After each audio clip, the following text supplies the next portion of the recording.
Ladies and gentlemen, live and in color, in the building. It's no question. The talent is here, which means greatness is here. The truth is here. Uncut truth is here.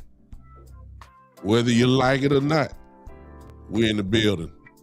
Welcome to the Cowboys OG Podcast, in which you have three of the greatest of all time right in here.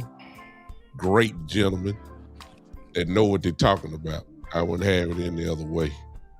At the top, in that first square, you see my fraternity brother, the Newt himself, Cowboy Joe. He's in the building. Put your hands together, crowd. Thank you. Ain't no doubt about it. He ain't least cause he in the center. He just in the center because you got to put greatness in the middle. You know what I'm saying? Every rung goes higher, lower, whichever way you want to go. The philosopher, the great B Bird in the building. Put your hands together for him. Ain't no doubt. And I don't need no introduction. Y'all know me. This little big time over here. We call together. It's almost like the Justice League. It's like Marvel Comics. It's like the X-Men coming together. We're in the building, y'all. We here. And we're here to talk, of course, our team, the beloved Dallas Cowboys, as we talk about the latest news and give our own perspectives about what's going on. And we already know what some of y'all want to talk about. But as you come in, before we really get started, I need all of you that are in here to go ahead and hit that share button, that like button, and just share it out to all your Cowboy groups, your Cowboy hater groups, everybody. Hit that like button on the share. We're going to change it up, gentlemen. We're going to put our cash apps up here underneath the names on these shows. And some people be asking about that as well. And we'll go ahead and put it on there. Finally, I see somebody done commented. We had a whole bunch of folks there. But hello, Mike Brown, Mr. Burns. I see you, brother. Appreciate you popping in. Let's go ahead and get this B-Bird in the show. He's talking back to y'all. There you go. Well, glad to have y'all tonight. Cowboy Joe, what's going on, brother? Man, good to see you guys again. It's been a pretty interesting week, so I'm ready to chat it up. Yes, sir. Back on my brothers here. Good. B-Bird in the house. What's up? Hey man, it's great to be on with y'all, man. We made this thing happen today. We was kind of all over the place. I say we as in I was. So, Yeah. But hey, it's great to be back on. We got a big decision that need to be made pretty soon, man. And I think this decision is it's going to be very impactful for our legacy of this Cowboy team, and especially Dak Prescott. But yeah, that's about it. Well, you took it that way. Okay. All right, let's go and crank this thing up. Ain't no sense in talking. Somebody say the Seahawks. Seahawks. He said the Seahawks are the best team in the NFC. Well, that remains to be seen. But one thing about it, y'all playing, we not. That's right. So y'all got a good shot at it. That's all I can say. We'll see about that. That's all we can say. Joe, as always, I always put we all put you at the top because you come out swinging. So I don't know what you finna say, but here we go. You got it, Joe. Yeah, so we can start right there where Seahawks dog his comment. Oh goodness. I think what the Seahawks have done in the last couple of years, it's the framework for what Dallas needs to do. Yeah. They need to just rebuild the defense. They can do it in one off season. They need to go with a philosophy on defense and just stick with it. I think the type of defense that Seattle plays is one you can look at with Mike McDonald. And I think they signed some free agents basically in one offseason, including Tank Lawrence. So they're a model for us to look at, but you got to start with the defensive coordinator, and we're looking at the people they're bringing in. There's one person on the list that I think is a mistake that's going to happen again. They made the same mistake this last offseason. So we got to talk about Mr. Gannon over there on the list and just ask ourselves as Cowboy fans, do they ever learn? So that's my opening statement. B-Bird?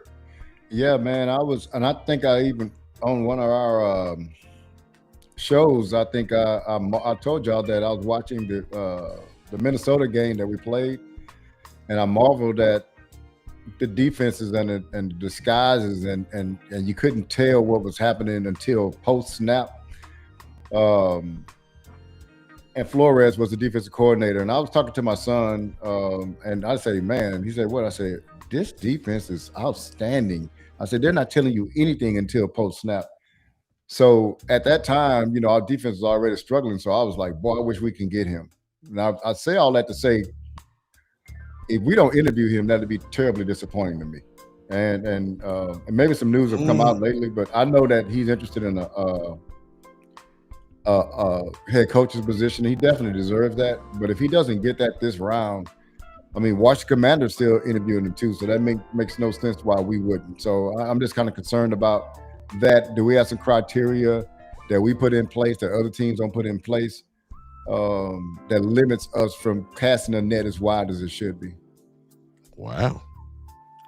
What you say, B Bird, about Flores? You gonna be what if you don't get the job? Oh, I don't even know what I said. What did I say? Did you just say that you gonna be upset if you don't get the coordinator job? Well, not if he doesn't get it, but if we don't at least entertain or interview him or try to go after him. Okay. All right. Let me go, since I got a Seattle Seahawks fan, if he's still here. Cowboy Joe kind of hit the nail on the head that your franchise, at least as of this year, is a great model to follow if you're talking about getting to the level where you guys are. And I'll go on the field. You guys have a top-ranked defense, but the other part that y'all have is two things. You have an outstanding offensive line, and Lord knows y'all got a good 1-2 punch as running backs. Mm-hmm. And what it did was, Darnold has had a real good year again, and they're still, for me, let me put it that way. I can't speak for everybody else. For me, I still think that the old Sam Darnold is going to pop out sooner or later. I just can't trust him, not me. But when you got a running game and a defense like that, guess what? You're going to win a lot of football games like that. So Joe was absolutely right when he said that. Just go to pick it back off that. I'm going to pick up on B. Bird's statement when it comes to Flores. And I'm glad B. Bird said it at the end.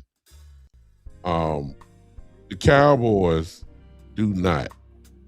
They just, it's the same old pattern. I hate to be repetitive when we all come together, but it's the same old pattern. They never go for the best, or at least, reach for it. And I think it's universally known, at least in Cowboy land, that I think Brian Flores is probably considered the best out there. And as of today, there has not been a request made for Brian Flores. Am I right about that, y'all? I'm just trying to make sure. And I may not be up on it, but no, I think it's not. I get them all. I get them all. So I'm just making sure. There has not been a request. And so the fan base primarily and the pundits, the most content creators, and 105.3, 3.5, whatever it is, the fan, they've hollered out him more.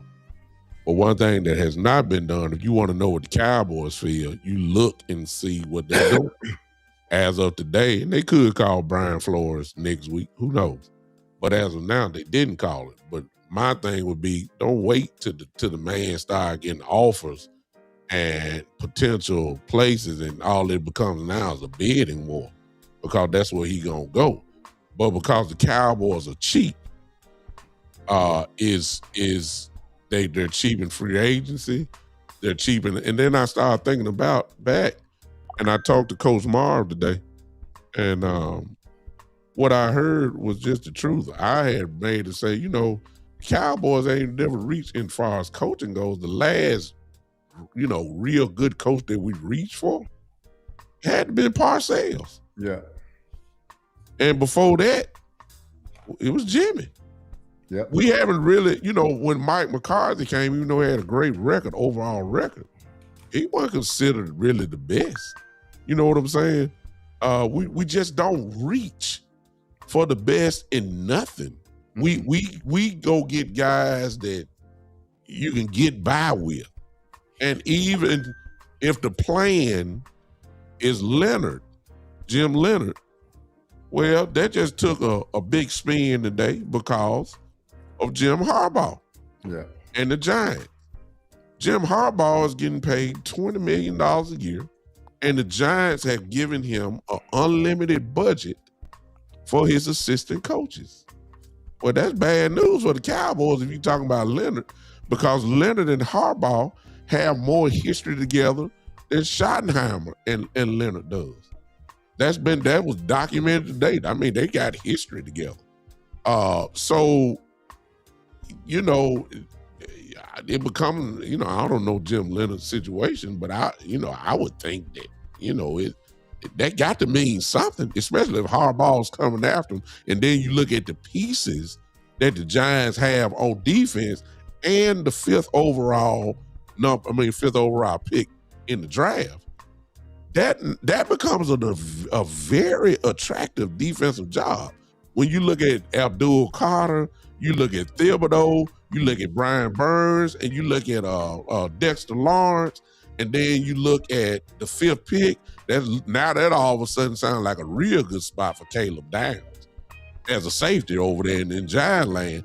And the Cowboys, I don't know what they did. Did they interview him and just let him walk? And I'm quite sure Leonard had the right, you know, to go explore. But Harbaugh coming to the Giants, you know, 2 weeks ago, we weren't talking about that. But look who they got. Things have changed. I ain't saying the Giants going to win 10 games or so. What I'm saying is you got a proven champion in Harbaugh who has a nice pieces there. And what I'm saying is, if you want this defensive coordinator position done, you better go and start putting some foot on the pedal here. For real. And I'm talking about the guys who they keep calling out, the Leonards and the Bart Orrs and the Zach Orrs, I'm sorry. Zach Orr, all these guys. You got the Commanders. Dan Quinn interviewed Brian Flores. Yeah. What? Wait a minute now. Flores went and got him before we did? Come on, man. Come on.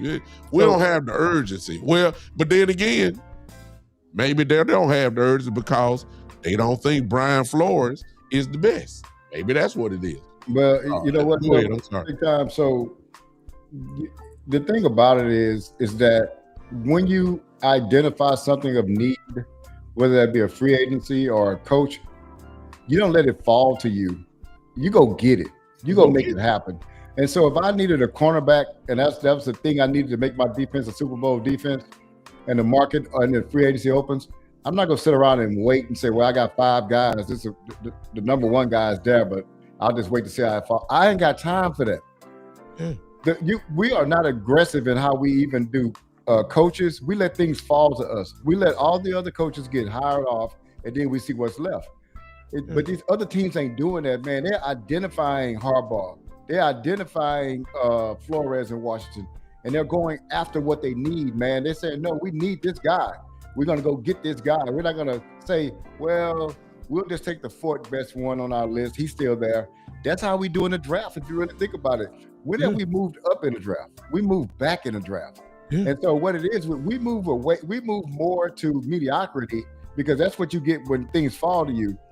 Than we do in being aggressive and saying, no, I'm going to get this difference maker. This guy I know is a difference maker, instead of saying, well, I just kind of hope this guy, if everything falls right, this guy here might be. No, don't do that. That's why we get these coaches nobody else want. I've said this on people's show recently on chats. I said, we love desperate coaches because desperate coaches can't demand much. Mm-hmm. Also, desperate coaches got to adhere to the way they run stuff in the front office with the Joneses. And so they love people that don't have any leverage or anything like that. So that just falls in line with what they've been doing over the years, man, just waiting till things fall to them. All these names that they like going to start disappearing. And next thing you know, you're going to have like guys that was at the bottom of your list left. Go ahead, Joe, because Coach Marv is in the building, and I want to give a thing that he said to me earlier today on the phone call. It's gonna blow y'all mind. Go ahead and do it. You can go ahead and do that now. And I think this is a good place to fit it. And this is Coach Marv, who told me he did the research, and I looked at it afterwards. Jerry and Steven, man, they have cancerous type ways. You can have all the talent in the world, but in some shape or form, they are going to mess it up. This is what Coach Marv told me today. Coach Marv told me, he called me and said, hey, big time, I said, what's going on? We talked for about 5 minutes, and he went on his diatribe about this situation. And then he blowed me up. He said, big time, did you know that Coach Eberflus only had a 1-year contract? I said, wait a minute. Huh? He said, so the Cowboys didn't fire him. Notice the word, and they said they cut their ties. They didn't fire him. Wow. His contract was over. Wait a minute. Do you know that the year before that, correct me if I'm wrong, Joe, B-Bird, Coach Marv, since you in the building, correct me if I'm wrong. Didn't the Cowboys coaching staff have 1-year deals? They did. Okay. All right. So right then and there, I come back with Coach Marv, and we kind of saying really the same thing. Like, so this is a pattern, right?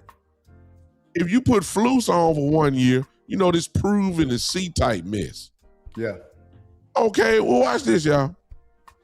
If that is the case, what coordinator, and word travels around the league, what coordinator gonna come here if he ain't getting at least 2 to 3 years? I mean, if you're only offering a 1 year prove it and see thing, ain't no coach the caliber of Flores, ain't no coach the caliber of maybe a Zach Orr. They ain't gonna sign their best man. And I'm saying Eberflus just wanted to get back in the league. You were right, Joe. You were right, B-Bird. These guys just want to get back in the league. But if you coming after these real dogs, you have to sign at least get them for 2-3 years. At least 2. And in their contracts, they're going to get an option to leave anyway. It's just like, for instance, I personally don't want Brian Flores. I'm going against B-Bird. Yeah. I'm going to tell you why. Because if he do what I think he going to do, he going to be gone next year. He ain't going to stay here. He going to get a head coaching job. You get the Dallas Cowboy platform. You on TV every week. And if you we 32nd in the league in defense. You can't do nothing but go up. If he just jumped to 20, everybody was saying what a great job he's done, and he ought to be up for some head coaching. He could have got a head coaching job before taking the Cowboy thing anyway. If he turned this thing around, he gonna leave us, and we're gonna be right back in this same boat again. And that's why I love Flores. And so I know I'm going to go against a lot of people's thoughts, but if he does well, he ain't going to be here. He's not going to be here for long. And I don't even want that. But Coach Marv messed me up with that today. 1 year? Come on, man. You didn't have no plans for Eberflus. You tried to get him the best as you could. But they didn't fire him. They let him go. The contract ended. Go ahead, Joe. I'm sorry. So he brings up a good point, and I actually think it gets worse. So if he had a 1 year deal, there was no reason for you to keep him around week 10, 11. You could have just fired him and let what's the defensive coordinator's name? White Cotton. You could have let White Cotton. Yeah. Or Nick Sorensen, the special team coach, the former coordinator for the 49ers. So you could have just let White Cotton take over probably around game 8 or 9, because you were seeing everything you needed to see, which it was out there before the season started, but they didn't do any research on him. And then when they sent him up to the coach's booth, they could have just let him go then, because you really didn't owe him anything else. You could have gave that 2 or 3 weeks to White Cotton. But with respect to Brian Flores, I don't think you got to worry about anything, because he's not coming here, number one, because that sound you hear in the background is Jerry being priced out of the market as we speak with coaches. Yeah. So what's happened is there's 10 head coaching jobs open. So just multiply that by 7 or 8. So it's 70 or 80 coaches available out there right now, people looking for jobs. Yeah. So as you stated and B-Bird stated, a leopard doesn't change its spots. What they're going to do, they're going to just wait, just like they do with free agency. They're going to let this head coaching thing and assistant thing just kind of run its course for a couple of weeks. And just like they do with free agency, they're going to come back and they're going to get the second or third round or whatever coaches are left. Wow. I do Yeah, think that I agree. someone like Zach Orr, so he was a coordinator last year for Baltimore. He may be in a position where he just has to take a position coach. So I think some of these coaches they're interviewing them for a system position. So, we'll see at the end of the day. What may happen is Zach Orr may be what you have, once everybody is hired, which would be good for him. And I want to talk about Jonathan Gannon, and we can go ahead and get this on the table right now. Yeah. One of the main reasons his name is being floated out and he's one of the top candidates is because he was a head coach with Arizona. If he gets hired here, Arizona is paying part of his salary. So that's the number one reason that he's up there where he is right now. Come on, man. But so there's it's a high school down the street from the Star. It's called Frisco Lone Star High School. It's a high school down the street from the Star. They could, on Monday, on Martin Luther King Day, they could go and hire a high schooler to just do internet searches on Jonathan Gannon, just to work up his resume. You could pay them $1,100, and that high schooler would put it all out there on the table for you why you shouldn't hire this coach. But that's not what they do. They're $1 billion franchise. They don't do that kind of research when they're hiring. It's all kind of based on money, big time. Yeah. So it's just gonna come down to that. Jerry does not believe in paying coaches. And Yes. so when you look at some of the coaches that we've seen, I got a question for you. How in the world did you go 30 years and you never hired Sean Payton? How did you go 30 years and you never hired Sean McVay or Kyle Shanahan or the great Steve Spagnuolo, defensive coordinator for the Chiefs? The answer is they never wanted those guys because they have to pay them, B-Bird. Yeah. So it always comes back to that. But the list of guys that I've seen, I like Zach Orr. I just think Flores is not going to really waste their time. First of all, because I think Flores, wherever he goes, he's probably going to be the highest paid defensive coordinator. Yes. And Jerry's not doing that, especially not to him. And one of the things I want to touch on later is this culture that we talk about all the time. I don't think people understand just how much Jason Garrett and his culture is still with this team. They could literally hire Jason Garrett on Tuesday and they wouldn't miss a beat. So we got to talk about that whole thing, the right kind of guy culture. Brian Flores does not fit that. It's a square peg in a round hole. So that is not happening. Let me throw this in before B-Bird jump in. There's another thing that I may be way off, and just in case there's some Cowboy aficionados that are watching or whatever the case may be. I think it's also an elementary thing that need to go ahead. And it's just me. You don't have to agree. In the chat, you don't have to agree. And my point is that Jerry Jones holds grudges. Oh, no, definitely hold grudges. Yeah. And he will get you out of here, or he won't even open the door up for you if he's holding somewhat of a grudge. Correct. The list goes on and on, from Dez to just Michael Parsons last year, the Amari Coopers, Jimmy Johnson, all that stuff is personal. It ain't got nothing to do with X's and O's. It's personal. And Jerry holds grudges. He'll get you out. And somebody say, well, okay, what they got to do with now?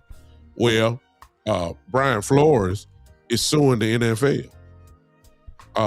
Jerry Jones, whether we want to admit it or not, is the NFL. In some shape or form, some of these lawsuits that Brian Flores has, I guarantee you Jerry Jones is involved in it. What kind of sense would it make for a guy who holds grudges to hire a dude who is suing essentially him and the owners and the people that run this league? It just don't make any sense. So I want to throw that factor in as well. It's just nowhere in the world that he would do something like that. That's just me. That's just me, just based off of the years that the evidence that we've seen that is not football related, is personal. And I got a feeling that, and it could, because it just makes no sense. If he the best, we ain't even requested to get an interview with this dude. Like, and he's taking requests for the defensive coordinator job. At least he did it with the Commanders. we ain't even picked up the phone. I mean, what kind of sense do that make?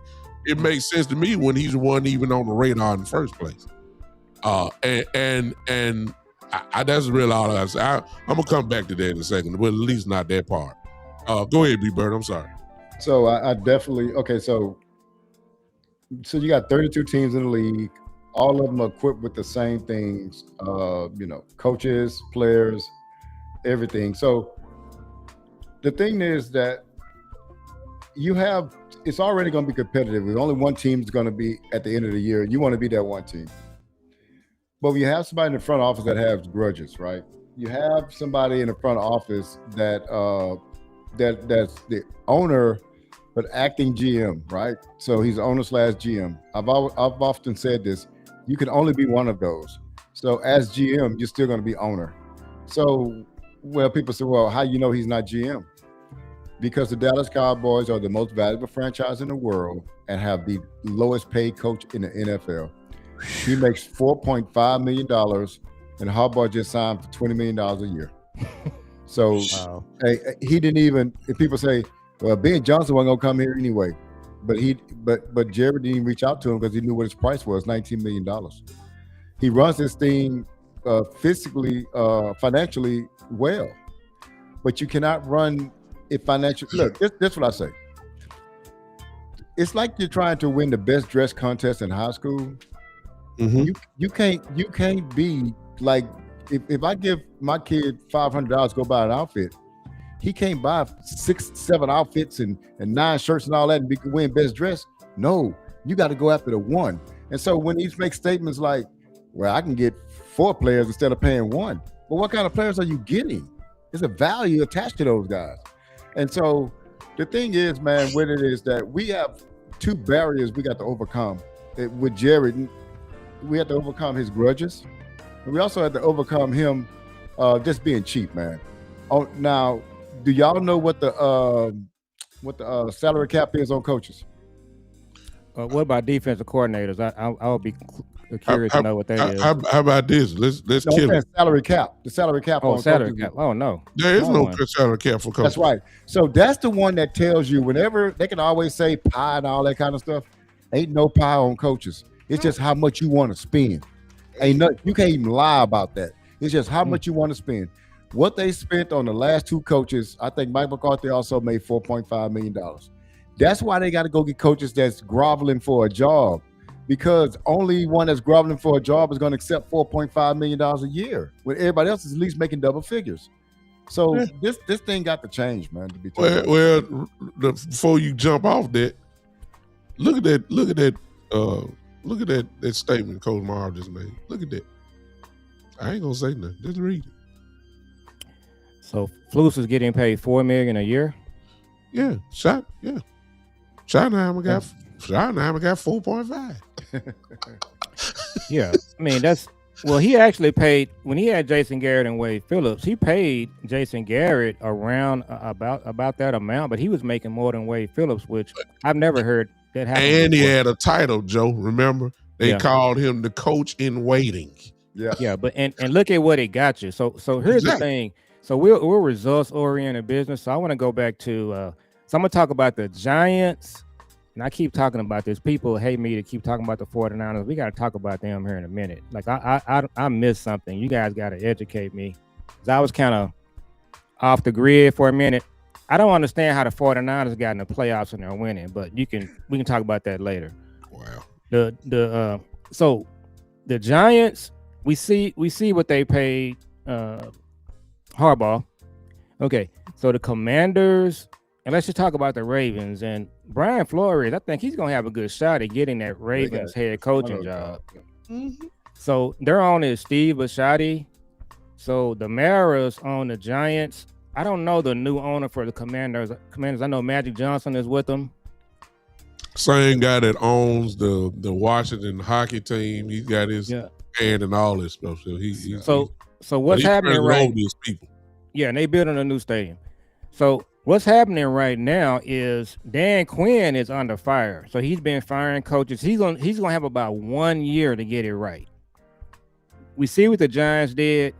The Ravens, We see what their standard is. What's happening with Jerry, while you're holding grudges, so the NFL ownership is a fraternity, right? Big time. You can appreciate that. But what's happening with Jerry? These owners, they over here in this room, they're building their teams, like the owner for the Seahawks.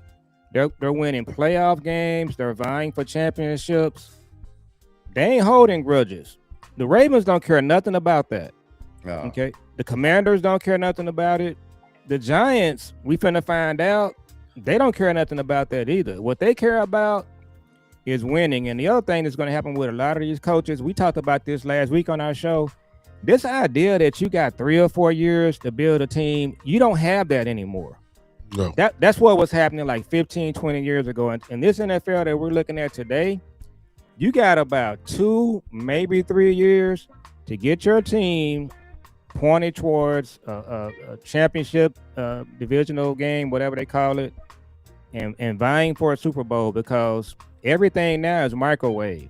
So not only does Jerry have his grudges, which is halting the progress of his team, he also doesn't have a sense of urgency. So he thinks that he can draft and develop for the next 3 or 4 or 5 years, and he's good, and he ain't got to pay. So that's the problem if you're a Cowboy fan.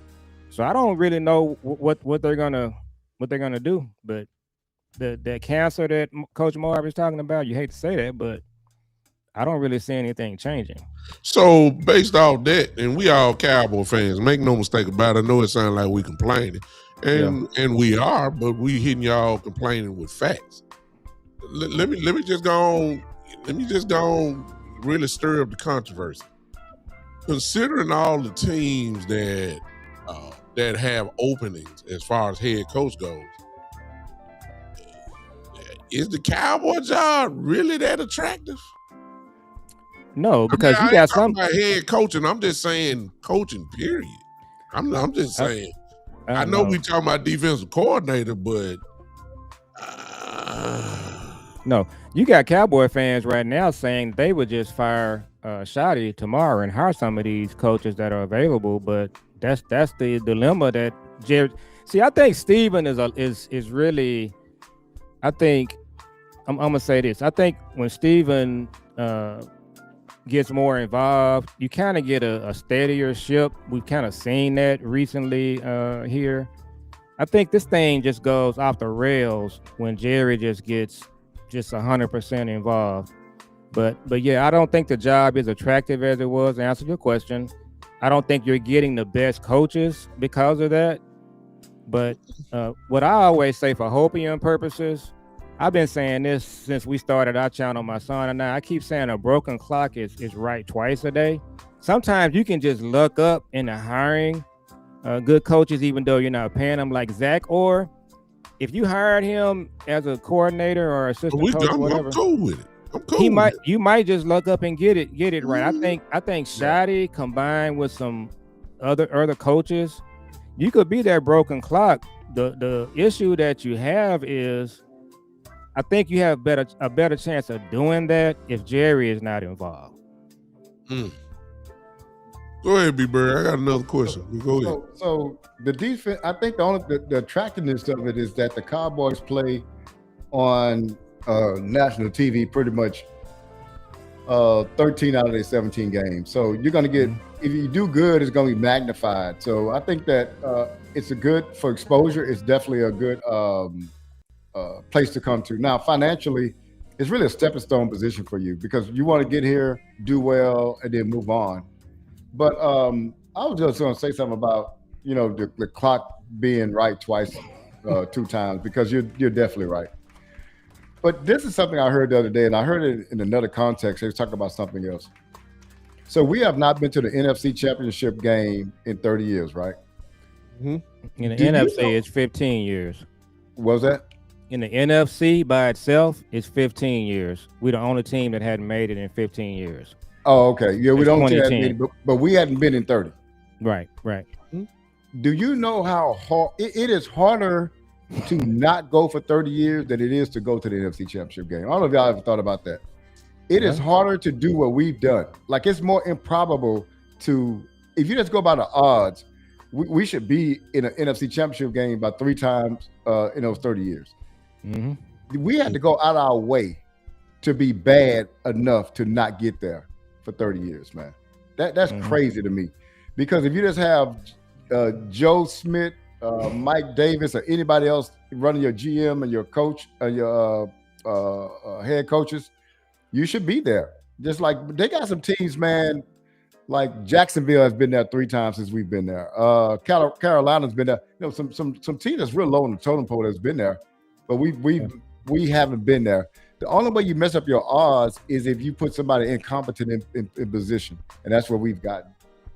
Wow. Well, and just to expand on that real quick, big time before you jump in, the other thing that really puts you at odds with that, B-Bird, is the coaches that you hire. And so when you look at the last 30 years, the coaches that they've hired here, they just ridiculously bad. Like, and I hate to keep harping on it, but Jason Garrett and Rob Marinelli. So one of the names we're going to hear in the upcoming weeks is Jim Schwartz. He's one of the OG coordinators. If they had just hired Jim Schwartz as the defensive coordinator during the time that we're talking about, I think they would have made it to one. If they had hired Steve Spagnuolo, I think you make it to an NFC Championship game. So we can go on and on and on. We've seen Todd Bowles coordinate a team to Super Bowl. The stunning thing about Jerry is that all of these coaches that we keep coming up with, Sean McVay, Kyle Shanahan, you got 30 years of just not hiring those guys, and now this is what you have. So to piggyback on your point, they just made it worse by the coaches that they've decided to go with. How does Jason Garrett stay your coach for 10 years? That's just I still don't get it. Big time. Then Chat and Joe and Big Word, based off of, I guess, a lot of the evidence that we saying, and I'm quite sure you guys have heard all of the names that have been interviewed or they've been requested to interview. And some of these names I don't know some of them because I don't pay attention to the Packers, not to that level. The no position coaches and stuff like that. I don't know some of them. I'm quite sure they're competent coaches. But the names that we are hearing are not household names. So here's my question. And as much as 105.3 The Fan is pumping up Leonard, I mean, they've already pretty much just given him the job. That's what it's sounds. I mean, if you've been listening. I don't know if you want to put some stock into that, but they're closer to the Cowboy building than we are. Mm-hmm. So they very well may be hearing some things and just being real slick and saying things and shooting down other guys. Here's my question. Y'all think the decision has already been made and that some of these names that we're hearing are just coming in to be interviewed for position coaches? Because look, a clue has already been made. White Cotton and Lyndon Wells are coaching in the East-West Shrine game as Cowboys. So what does that tell you? White Cotton ain't going nowhere. Wow. He's going to be your D-line coach. Lyndon Wells is your tight end coach. So those two coaches are there. So I'm saying, I mean, and some of these names, they're not getting interviewed for a defensive coordinator position. They could do from the Packers. The brother. I don't know his name. You know what I'm saying? I'm sorry, I don't know his name, but I'm saying like, who? Wait, what? Is it Deontay Jones? Yeah, no, not Deontay. Deontay is a guy that came with Flores. So I'm quite sure wherever Flores goes, I'm quite sure he's gonna take Deontay with him. Wherever that goes, he's up to be his coordinator. to be honest with you, if he takes a head coaching job. But I'm saying, like, I'm almost thinking, and this is purely speculation, I'm thinking that the decision has already been made. And they just trying to fill out the staff. Because you want to go down, I keep saying it, for the college all-star games, you want to go down there fully loaded with your coaching staff. It makes no sense for Jerry, Steven, Brian Schottenheimer, and Will McClay to go, and you still ain't got your coordinator, because you can like whoever you like, but your coordinator comes in and says, well, I like this guy. And you see what I'm saying? And now you got to try to fit the program that your defensive coordinator likes. I think that decision's already been made. And I think that if we, based on what I'm hearing, almost every day, I wouldn't be surprised if Leonard is the guy, even though I know Jim Harbaugh and with the Giants now, throws a little monkey wrench in there. I just believe that things are already kind of settled. Even if it's or, I wouldn't be surprised either way it go, considering that him and Schottenheimer coach together in Jacksonville. So they know each other. As a matter of fact, it's well known that Schottenheimer and Orr stay in touch. So that means something as well. Either way it goes, I wouldn't be surprised the decision's already made. And all these guys, they filling out the staff. That's what I think. I don't know. Y'all want to elaborate on that? Well, big time. What you're saying, you're laying out a plan to where that could be the case. Can I pivot just for a moment and just ask y'all a question that, man, is on my mind? I don't want to get by this because it was a thing that was said earlier this week. Go ahead. Who do you think is making this hire? Is it Shotty or is it the Joneses? Jones. If in the case, if it's Leonard, Stephen Jones loves Leonard. Shotty dealt with Leonard when he was a coach and Leonard was still playing and with the Jets. He's aware of him as a coach, but he's not tight with him. He is tight with Orr. But I'd heard Stephen Jones loves Leonard. And that, I don't know what Jerry thinks or whatever the case. And I'm quite sure Schottenheimer will come out and say all the good corporate answers and all that. But his relationship, let me say it like this. He has more of a relationship with Orr than he does Leonard. That's all I'm gonna say. I'm not saying Leonard is not qualified. I'm not saying Leonard is not smart. I think Leonard would do an excellent job, to be honest with you. But to answer your question, it wouldn't be the Cowboys if Jerry and Steven wouldn't mess this thing up one way or another. It wouldn't be. I mean, there's no way in the world they're gonna sit on the sideline. There's just no way. Yeah, I think if it's Jonathan Gannon, if he's the hire, I think it's Steven and Jerry, and it's just really all about the money because they're not going to have to pay him. And then I also think that they still have their hand in his culture part. He will be terrible for your culture. He's somebody that we got to look at it like this. When you have your first defensive meeting with the team and the coach is standing up there in front of the players, players, they're smart. They know what's happening. They can just look at a guy and just tell this he's not the guy. So Jeff Kavanaugh, he's on 105.3 The Fan. So Jeff has this thing where he calls it's something about the way the coach looks. And he said he can just look at a coach and just tell he's going to be successful or not successful. And he says Jonathan Gannon is the poster child for just he's not going to work. So, but that's the guy that they're going to hire. If I had to bet money on it, because that's what they do.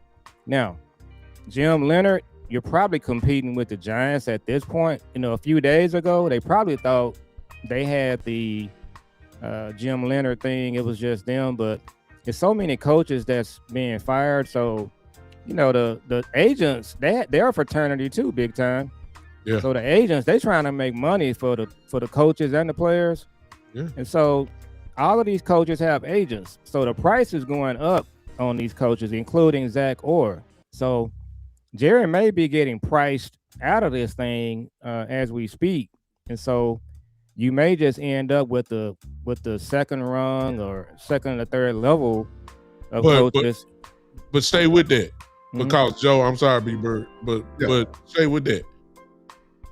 You're absolutely right. Come on, y'all. Let's think. If you're talking about Flores, I'm just using him because everybody loves him. Flores was making $3 million in Minnesota. Yeah.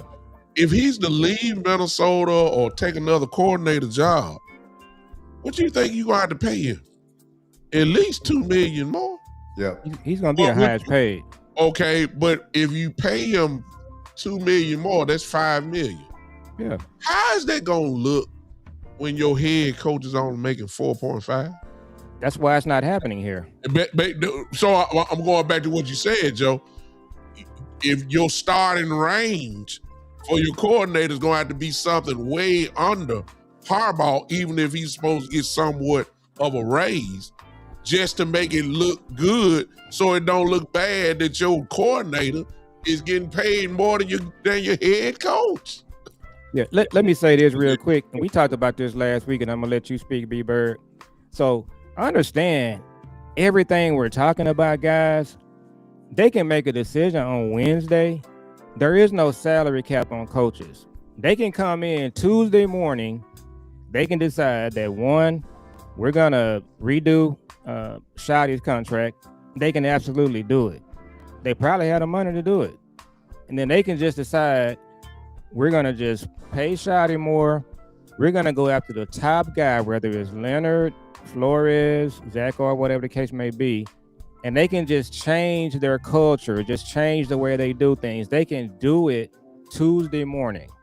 The issue with Dallas, Jerry, and Steven, that's not what they want to do. So, but they can do it. And so if they get back into a corner, they may make a sea change and decide they're going to pay coaches, because what's going to happen is if they do not change their culture, and it includes paying coaches, they're going to get left behind, guys. The Commanders, the Ravens, the Eagles, the 49ers, we talked about them. I talked about them earlier. The 49ers, and just look at the NFC by itself. The 49ers, the Eagles, the Seahawks, the Rams, they're leaving the Cowboys in their dust. That's what's happening as we speak. So what are they going to do, B-Bird?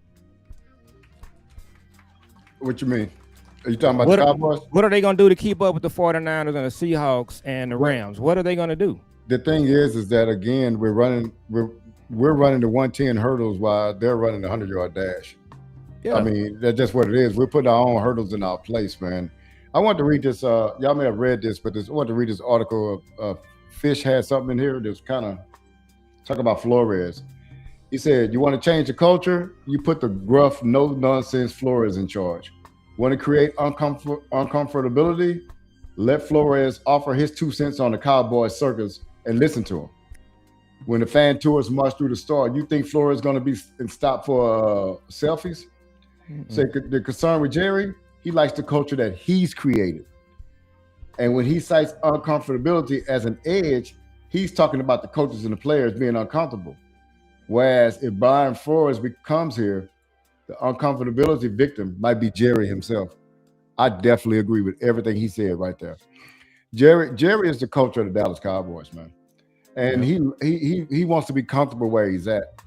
But growth don't come from being comfortable, man. It goes from being uncomfortable. And you got to make yourself uncomfortable for growth.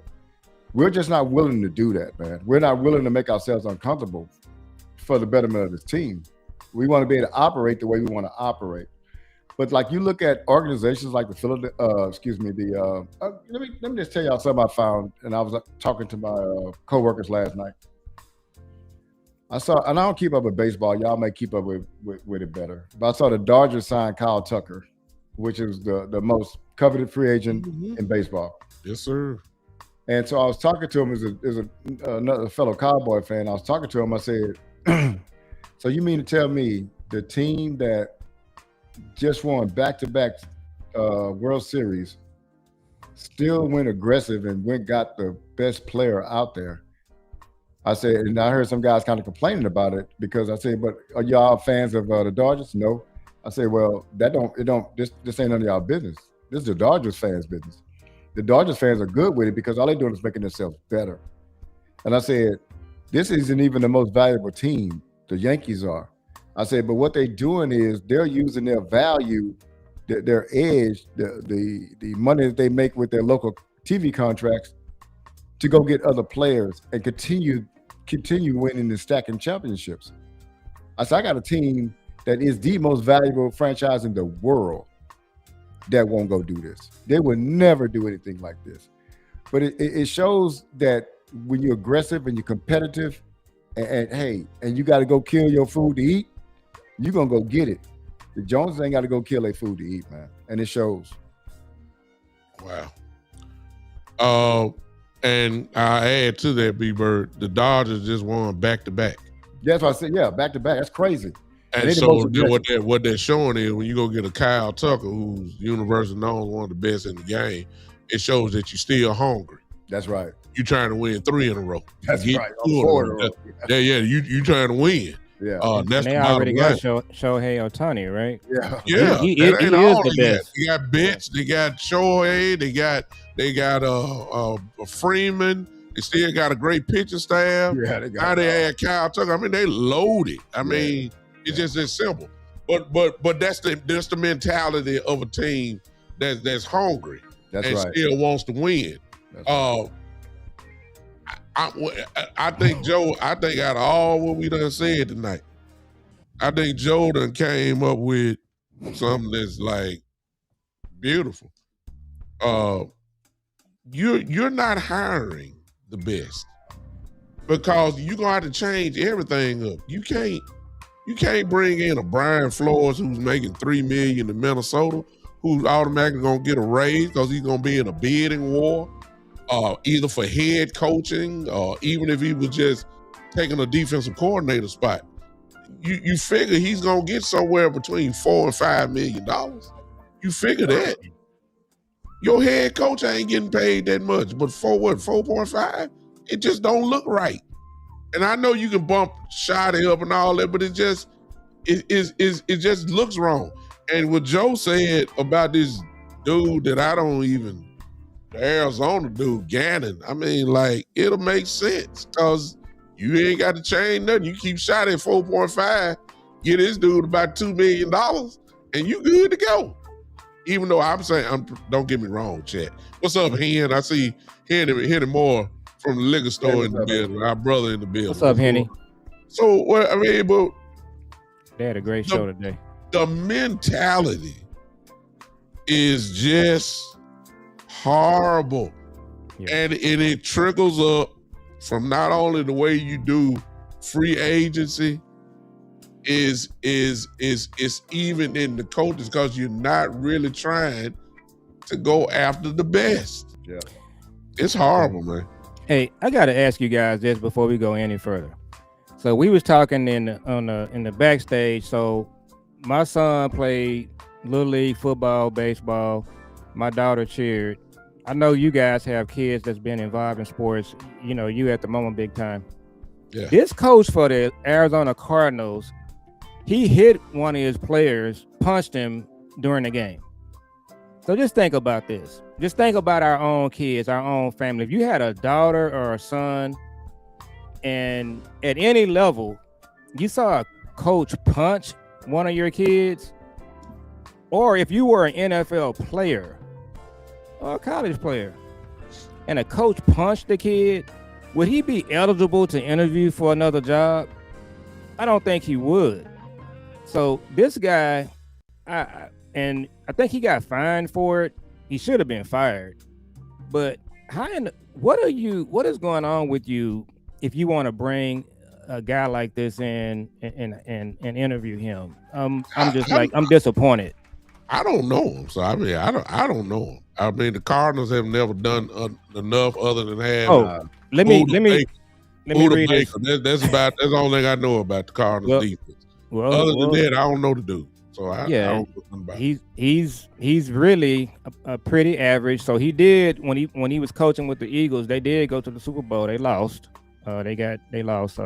So his defenses with Arizona was one of the worst in the league. His coach, this how bad the Arizona Cardinals are, B Bird. So Marvin Harrison Sr., he played on the NFL. His son plays for the Cardinals. Marvin Harrison Sr. said the Cardinals are so bad, he refuses to watch the games, although his son is on the team. This is a quote from Marvin Harrison Sr. So when you have Marvin Harrison Sr. saying this about a team, why would you be interested? His son plays for the team. He's not watching the games. Okay. Why would you be interested in hiring their former head coach? Okay. Only in Dallas. There you go. And then I wanted to touch on Brian Flores. I had to go. No, Joe. Keep that in your mind. Let me stop you. Keep Brian Flores in your mind. Let me answer your question. Yeah. You say why? What did Jerry Jones say a couple weeks ago? I like the underdog. I like the guy who's getting knocked down. I like the guy that will coach with a chip on his shoulder. You'll get the most out of him. I like that. That's the kind of guy I want going to the foxhole with. That's the reason why they were hiring him. Jerry Jones do that. It's called the cheap way out. But go ahead. Go on, talk about Flores. It's definitely the cheap way out. So Flores, I had to go back and look at his resume. I was really just blown away. I had forgot that. So first of all, he was with the Patriots 10 years, which I didn't remember. Mm-hmm. He's been on 4 of their Super Bowl teams. The last time they won the Super Bowl, it was the Rams against the Patriots. He basically shut the Rams out in the Super Bowl. They couldn't really score. So he was the defensive coordinator. So when I look at Brian Flores, he's basically a younger version of Belichick. So Belichick had the same type of resume. Belichick, he won the Super Bowls with the Giants. He went to Cleveland, and the people in Cleveland, the front office, they didn't really like him. He rubbed them the wrong way. You know how Belichick is. So he went back to New England, of course, probably the best coach ever. So Brian Flores, he doesn't rub people the right way, but at the end of the day, he's a brilliant coach, and he gets results. So I would say this: I don't see a scenario where Brian Flores or Bill Belichick will put their hands on a player. I haven't never seen it, because they know better, and they have a standard. Even though they rub people the wrong way, they have a standard. They have some integrity behind. And if you go back and talk to Bill Belichick's players, they really enjoy playing for him. I'm willing to bet you that you go talk to the Minnesota players, they enjoy playing for Brian Flores. Go talk to the Arizona Cardinals players, B-Bird, and just ask 3 of them what they think about Gannon, and you'll get your answer. Yeah. Well, one of the things I was just thinking about when we were talking about what the Cowboys like to pay, it's almost it's almost as if they have a structure of how much they want to pay, and then they go find people that will fit into that or accept that amount of money. They won't, or are desperate enough. Yeah, the desperate part, desperate enough to accept that, and in that list, that's where they get the list from, right? You look at the head coaching position, they'll be like, okay, no, Ben Johnson, no. Why? Well, we only want to pay $4.5 million. He don't fit into that. So they don't go get the best player. They go get the one that'll fit into the one that best fits into what the salary that they want to pay, which is never going to be the way you're going to ever win in this league if they continue that up, man. Wow. Yeah. Let me answer Shane in the building this comment here. Person who makes the most money is not necessarily the best. Just look at Dak. He makes the most, but to be honest, he's not the best quarterback. And Shane is a Cowboys fan, so I ain't worried about that. Mm-hmm. However, that you kind of out of context on that one, Shane. When it comes to Flores, he is, at least in Cowboy view, and I'm talking whoever you like to listen to. I'm talking more than content creators. I'm talking about the big boys, the ones that work in the building. Everybody pretty much on the same page is saying, as far as defensive coordinators, that may be available. they say that Brian Flores is the guy, the man. Out of all of that, Leonard is not the top guy. It's Flores. I want to throw another name out though that just makes perfect sense to me. Why isn't Raheem Morris' name being brought up more? He's not gonna get another head coaching job, never. But he's a coordinator, offensive and defensive coordinator, and he's a former head coach. And at this point, I don't think you have to quote unquote pay him a whole lot. You talking about somebody that's down? I don't know why, bro. Well, let me stop because see, I'm finna get in trouble. I would say this. I'm about to get in trouble. Let me stop. Let me say this, man. I just caught something when you just said Raheem Morris, and then you kept going, and you said that hey, we won't even have to pay him a lot. I'm just still look how our minds think. We are the Dallas Cowboys. We're worth $12 billion, and we sitting here talking about what's not going to cost that much to the Cowboys. That's got to be crazy. Because that's how they operate. Yeah, they actually made us start thinking in that realm because that's what we got to do. This is not the I always use Jacksonville or Carolina or it's not one of them teams, man. This is if you did that for them, I could more be like, well, it's a small market team, they don't have a lot of money, so they got to kind of watch their pennies here and there. No, it's a totally opposite of that. You know what I'm saying? And this is crazy that we got to sit around here and like the Dodgers fan, I'm going to that again. They just sit around and be like, well, we want him, we got him. They don't worry about all that kind of stuff, man. The Philadelphia Eagles, their fans don't know the salary cap like we do. We got to know the salary cap around here and all that kind of stuff because we don't just sit up and get people. They got to fit into it and all that. It's really a shame what the Cowboys and the Joneses have put us, how they've conformed us to take those things into consideration when we shouldn't even be doing that. Yeah, and I think go ahead. I think Raheem Morris, when all the dust settles, I think he'll get a defensive coordinator position. He might get a head coaching position. He's a good coach, but I think at the end of the day, it's just going to come down to money. I don't think that he's going to come here and now, of course, he's the same situation. The Falcons probably owe him money, so he would be a good option here. So we're going back into the competence part. I just think that we just have to wait and see, what they're going to do. If Shadi is calling the shots, to go back to your question earlier, big time, I think I feel pretty confident that Shadi's going to get a couple of good coaches here. I don't like the fact that he's interviewing Gannon. I ain't got to keep talking about that, but I think that you touched on it earlier, big time. I think you're 100% right. I think a lot of the coaches that they're interviewing them for system positions. Mm-hmm. So what they may be able to luck into doing is building a good staff. I think he did it last year with Connor Riley and Clayton Adams. We didn't really know a whole lot about those guys. But Shadi picked them, though. Yeah, that's the difference. Shadi picked them. Yeah. Go ahead. I'm sorry. So if he's able to have a big say in who they're hiring here, I think he may get lucky and just put together a good staff. But the window is closing. The prices are going up as we speak. And what the Giants did yesterday with Harbaugh, I mean, they basically B-Bird these franchises. And I don't know if you saw Steve Bisciotti, the owner of the Ravens, interview. So these owners, they have money and they're going to spend the money. The Ravens are going to get a really good coach. The Giants already got one. And so, but yeah, the Giants, the Cowboys got to figure out what they're going to do to keep up. I hate to say this. I think what the Giants say this real quick. I think what the Giants did is identify their guy and went got him. That doesn't mean that he's going to be great there. I tell y'all, I don't base my decisions on necessarily the outcome. I base them on the information I have now. They said, this is our guy, we went got him. When have we identified a guy or a player or whatever and went got him? We just don't do that.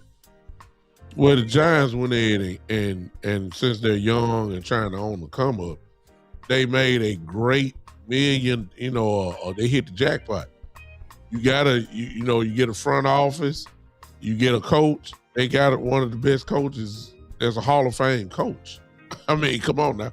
Harbaugh's going to the Hall of Fame, and he's a culture coach. He's already got pieces.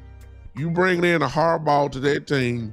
That's a great, great, great move. But just like you just said, that was the other than Tomlin, who I think he's already put it out, say he's not gonna coach this next year. So besides Tomlin, the going out to Harbaugh should have been what every open head coaching job should have done, at least interviewed. And that's what most of them did. He turned folks down and just wanted to, I think he talked about 3 teams. That's a great move. Now you got a guy in to know how to build a team.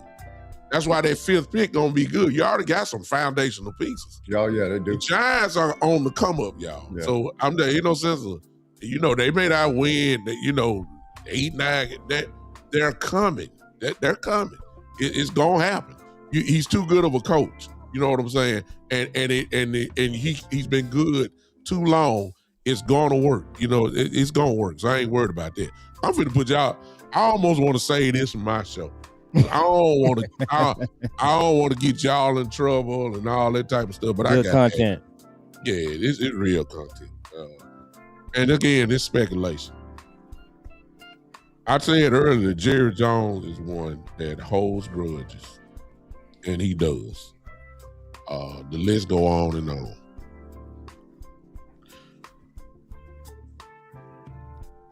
Y'all think race got something to do with this defensive coordinator spot?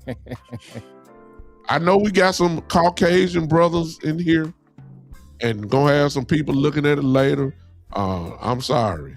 If y'all don't like that, I apologize. But I'm going through the history of the Cowboys. Yeah. Why didn't Al Harris get interviewed? I don't know. I mean, the turnovers between him, Bland, and Diggs when they were good, carried both of them to all pro level. Secondary was tight. Why we brought in Joe Witt? Why didn't we bring in Joe Witt?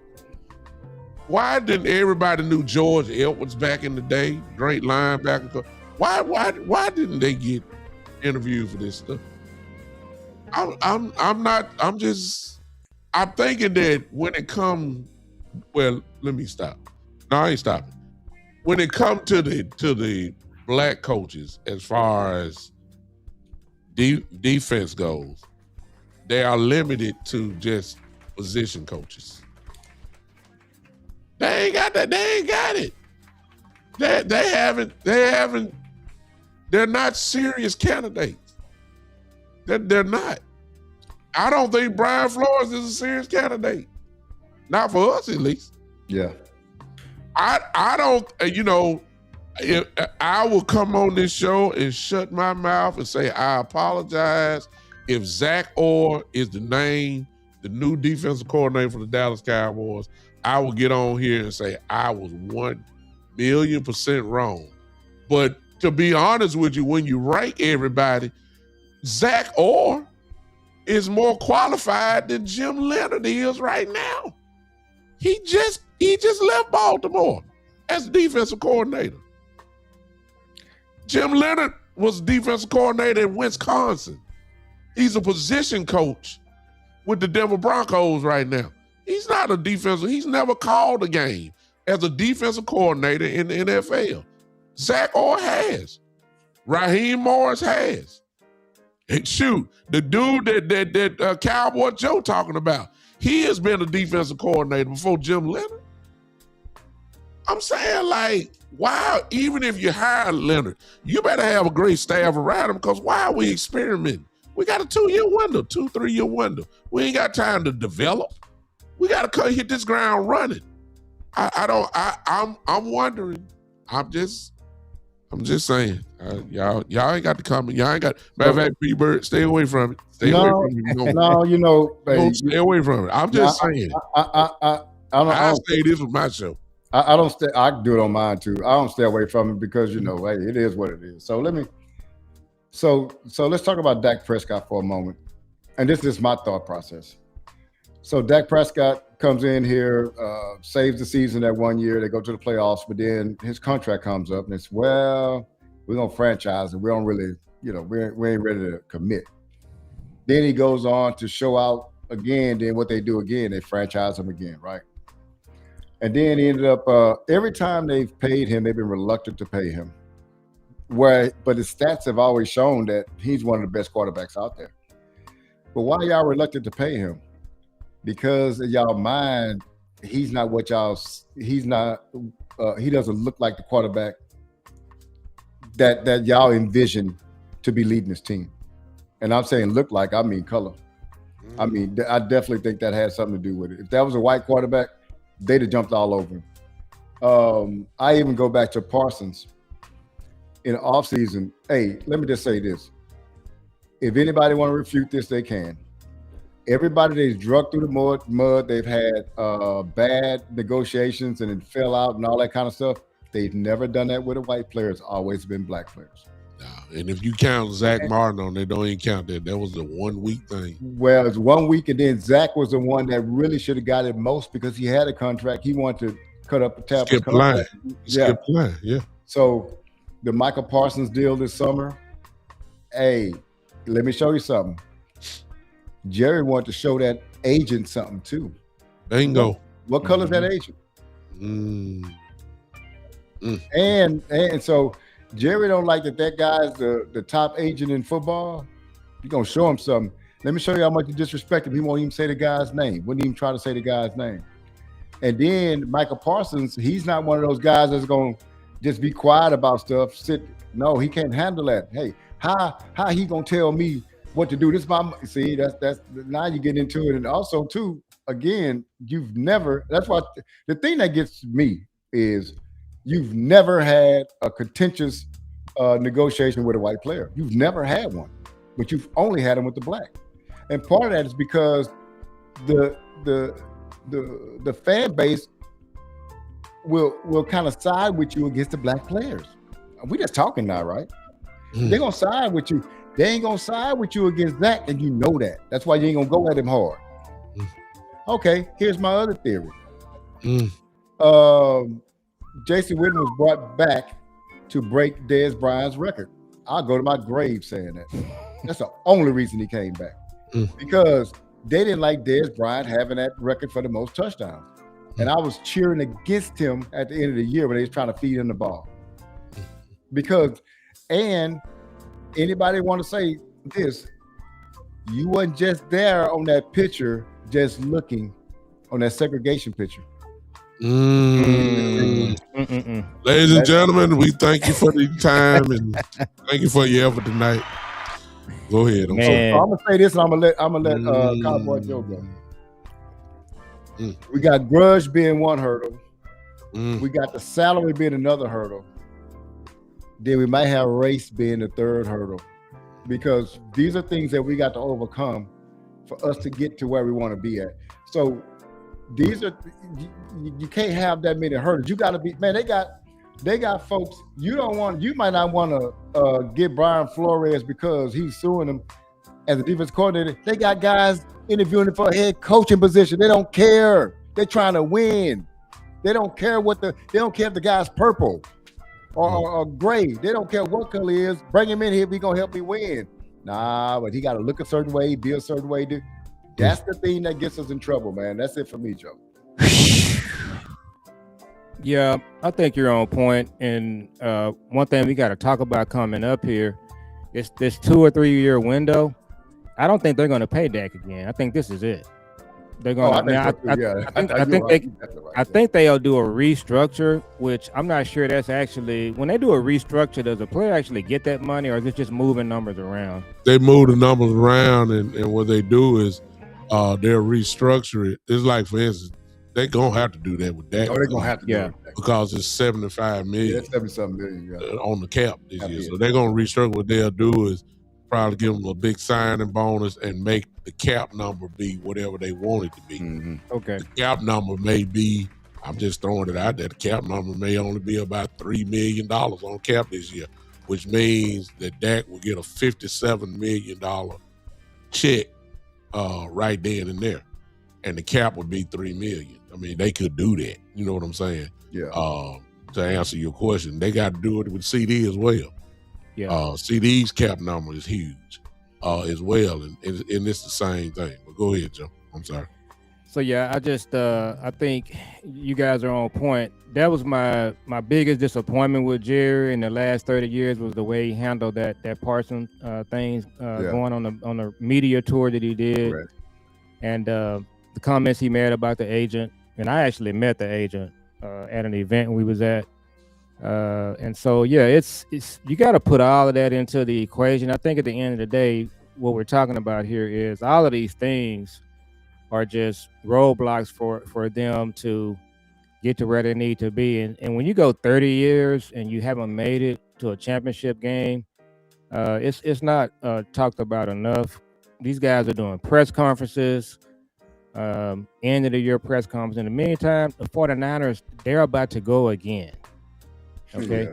So, you know, they got to look at, they don't have much time. The clock is ticking. They got about 2 weeks maybe to get this whole thing figured out.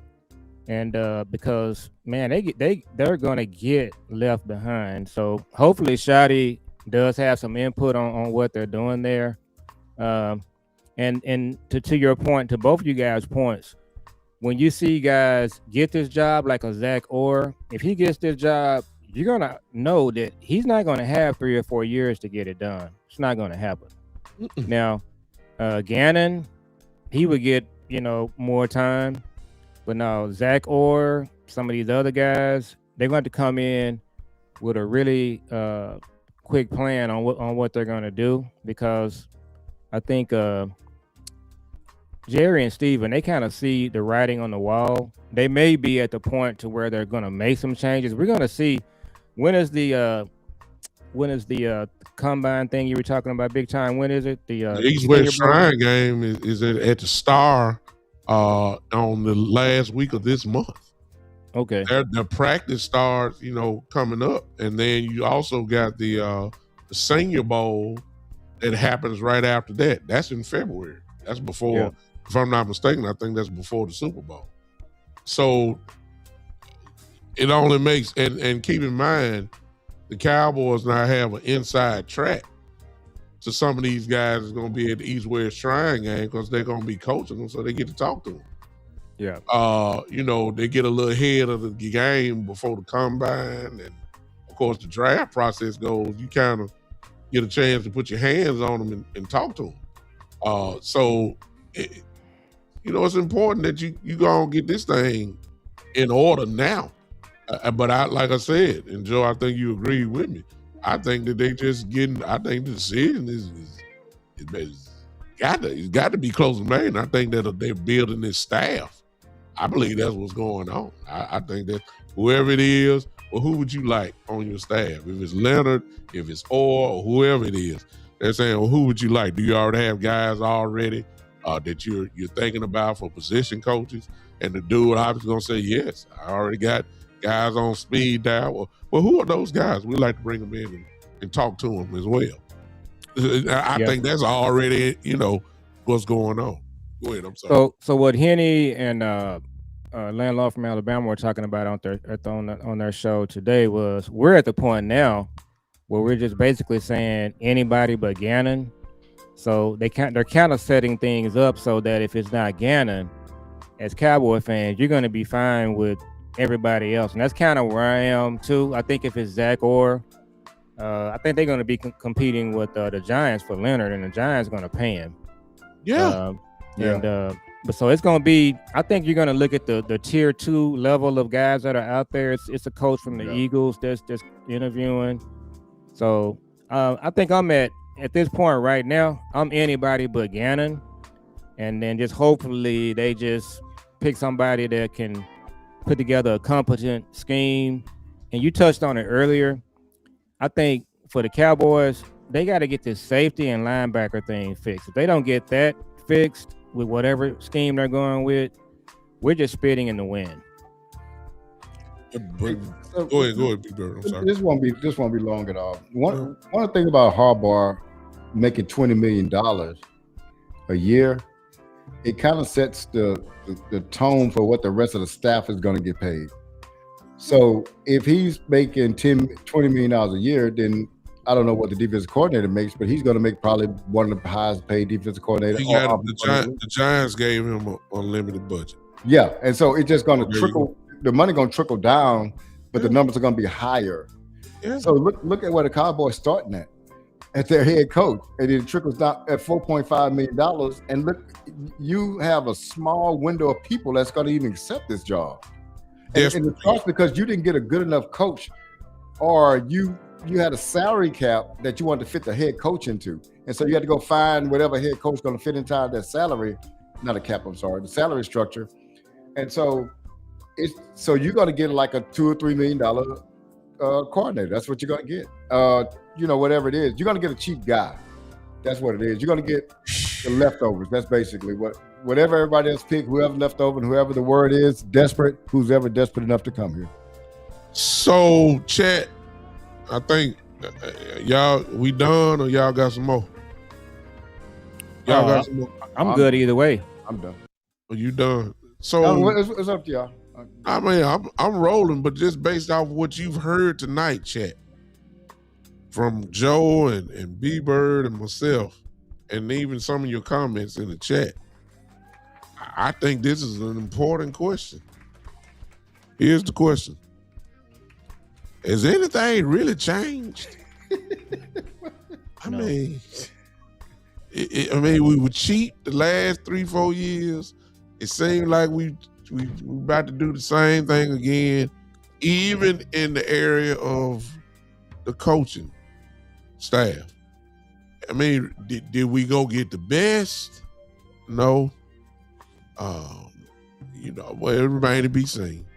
I mean, what are we doing? I mean, they're the ones that said we got with the draft, the trade of Michael Parsons and all the things that came with it. I applaud them for getting Quentin Williams and Kenny Clark. I applaud them for that. Those were great moves. But they obviously are saying that we're going to get this thing done. And when I say this thing, I'm talking about a World's Championship. If you're talking about winning a World's Championship, you don't have much time. And there are certain things that you have to do in order to make this thing happen. And right now, I'm saying another hope, I'm saying another you hope that lightning strike with, tier 2 or 3 guys, and hope that the culture can fix this issue instead of making a culture. Everybody else stacking the deck. We still playing with we playing spades with no joker, no aces. We hoping that the queen get all the boots. Great analogy. That's what we doing. We think right. The queen. All we got is queens and jacks. That's all we got in our hand. Ain't nobody got no king, no aces, no big joker, no little joker. And we going against organizations that got 2 or 3 jokers and aces everywhere, just running what we used to play. We played spades, just running the Boston on us. And I'm trying to figure out, like, what are you hoping for? I mean, there are certain things you got to do in order to get it done. For instance, like this, you got 2 or 3 windows. Pass rusher. The reason why the cornerbacks got 8 alive is because we didn't have no pass rush. Okay, forget Crosby. If y'all like Crosby, I like him too. I don't think they will trade the draft picks. I know they're gonna try to keep him. That's fine. Mm-hmm. But you're gonna have Trey Hendrickson just sitting there. That's right. You pair. They say, well, he's old. No, okay, he's not. Listen, you pair him with Quentin Williams and Kenny Clark and Osa and Izaraku and possibly Clowney, possibly. But just if you add that together, guess what you got? You probably got one of the best defensive lines in the game. It's just a common sense thing. That's what you do when you make a move. I know you might have a guy in the draft. The kid from Texas Tech might be there. Bain, I don't think Bain gonna last to 12. So, but you'll take the approach. Well, we got this kid Bailey from Texas Tech, and we got him under a rookie deal. 5 years. But you just got Izaraku, who led the nation in sacks at Boston College and came to the league and only got 2 sacks. That's right. Because the tackles in college are not the tackles in the NFL. So he didn't translate. He got better. We saw the pressures, but he didn't get the guys on the ground. Guess what? Are we finna go through that again? See, it's some positions that you don't have time to draft and develop now. Don't talk about I'm finna draft. Look, I love the kid from LSU. That's fine. But he a rookie. Go get me a veteran cornerback, please. Yes, sir. So I can go to war from the beginning instead of having a rookie getting picked on. I don't know if Bland is going to be right in his foot. I don't know that. You don't know that. I'm trying to figure out, like, let me just stop. Let's take care of the defensive coordinator position first. And we'll get to the free agency. We'll see how they roll and then take it from there. But right now, I'm seeing the same old movie. That's what I'm saying. That's just me. Y'all might see it differently in the chat. It is what it is. Go and give your final words, Joe. As we done. I get mad at you. No, I think we're kind of all on point. So we'll just kind of see what happens over the next few days. And hopefully, they can figure this whole thing out, because I do have some hopium for the team and going forward, but man, they gotta what's the hope, Joe? You can't leave me like that. What is the hope? The hope is that help me, because I need help. So one of my son's coworkers said, if you just lock Jerry in the basement and put away the key, you got a chance. So what I'm hoping is over the next 3 or 4 weeks, they can just kind of put Jerry to the side. And they can move things in the right direction. You got Pickens, you got to sign. So you got some things that who is agent, Joe? Oh, we know who his agent is. Wow. You know how that's gonna turn out, don't you already, right? Yes, sir. Okay. Yeah. So we're gonna just watch it and talk about it on our channels. I want to give Star a shout out. I think she reached 1,000 subscribers. Oh yeah, congratulations. So shout out to Star. Yeah. And I've been, she and I have had a connection for pretty much the whole time. So big shout out to her. And awesome. We want to talk about our channel. So our channel is Father and Son Cowboys and Sportscast. You can go there and subscribe, and then you can follow me on Twitter at Cowboy Joe 64. And hey, coming out of this show tonight, this has been some good content. So hopefully, B-Bird and I, we can get 10 or 15 new subscribers to our channel. And B-Bird is doing great things over there. And of course, big time, I've been following you for a long time. I've been looking at your rides during the week and just kind of following you, man. And it's all good content. But we're gonna look. I'll say this: if Jerry and Steven would just listen to our shows and some of the other content creators that do all the draft talk, he could really just watch our shows and turn this whole thing around, because I think we have some really, really good content. And we're going to be out here just making a difference and asking the tough questions. And we did it again tonight. Wow. B-Bird. Yeah, man. So this is a very important offseason for us. I mean, all of them are, but Dak's prime, and I've said this, our window is Dak Prescott. After he's gone, I don't know what's going to happen around here. I think our window will be closing. But I think what you have to do is you have to get as many good coaches and as many good players around at this point in time, the next 2 or 3 years. I'm a Max Crosby guy, but Trey Henderson is making a lot more sense to me now because you don't have to give it the draft capital to get him. But I just think that, man, if they hopefully Shotty can be involved in this. I need a football guy making this pick. I don't need it to be anything but football. I think he did a great job with his offensive staff, and if he can hire a defensive staff that comes in and does what the offensive staff did last year, then that'd be incredible. We also need new players too. So I think if we get this defense fixed, man, we get to like the 12th or 13th ranked defense in the league, man, we're gonna be cooking with gas with that offense. But it's just up to this front office to get out their own way, man, to allow the best player or best coach to be selected for this process, man. And we got some hindrances with them. They got some biases, I think, that's innately in them. And it gets in the way of them hiring the best. But I think Shotty, we need people that can lose their jobs to make these decisions. Shotty can lose his job, so he's gonna make that decision. The best one, he's gonna get the best person. But I want to just say in closing, man, big time, man, just appreciate everything you've done with this show, man. You're the quarterback of this show, man. And I remember watching you, man, and just really vibing with you and what you were saying. I said, you got a guy out here a little bit younger than me, but man, we were in the same age group, and it's just really good to talk to someone, in your own age group that's seen some things that you've seen. Me and Cowboy Joe the same way, man. It's just an honor to be on here with y'all, man. I do not take these moments for granted. It's just great to be a pleasure to be on with you guys, to share the stage with you guys. I just want to tell you I appreciate it. Man, appreciate all you guys. Thank you all for you in the chat. Do me a favor and hit that like button. All of you guys that are on my channels, and if you're watching this later on, I need you to do me a favor. I need you to go to B-Bird's YouTube channel. I also need you to go to Cowboy Joe's channel, his father and son. Say that again, Cowboy Joe. It's father and son. Yeah.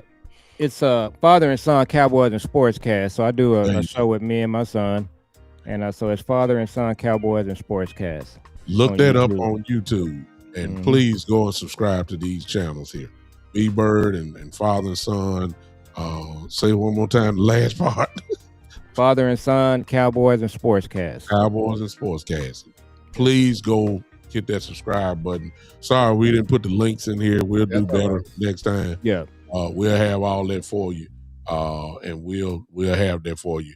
For those that follow me, always big time show family. Appreciate all you guys popping in, and we made the dedication. We said it during the season, but it's obvious that you guys like the show by the numbers, and so I guess we'll keep rolling until the wheels fall off. Yes, sir. So we'll be with you guys all during the off season. As we go through this. But here's the thing that I've done on my show, and I guess this is the angle that I'm going. Enough is enough, at least from my perspective. I'm too old now.